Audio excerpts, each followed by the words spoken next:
নমস্কাৰ বগৰী মিঠা আচাৰ বনাইছিলোঁ এয়া আচাৰ ৰেডি আহকচোন ৰেচিপিটো চাওঁ আচাৰ বনাবলৈ প্ৰথমে মই বগৰীখিনি এইদৰে ভালদৰে ধুই ৰ'দত শুকাবলৈ দিলোঁ ৰ'দটো কোমল আছিল বাবে মই 2 দিন দিলোঁ আৰু তাৰ পাছত মই মছলাখিনি যোগাৰ কৰিলোঁ 2 চামুচ গোটা জিৰা 2 চামুচ গোটা ধনিয়া 2 চামুচ চফ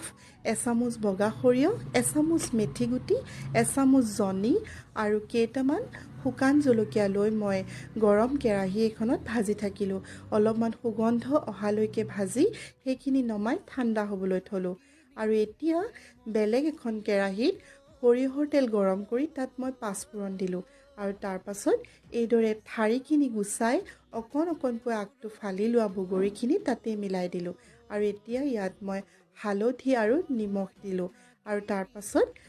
এটা বাতিৰ জোখাৰে কাটি লোৱা মিঠৈখিনি ইয়াত পেলাই দিলোঁ আৰু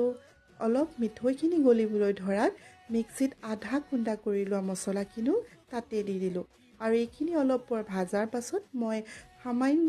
ৰঙা জলকীয়া গুড়ি দি দিম আৰু হৈ গ'ল আমাৰ আচাৰ প্ৰস্তুত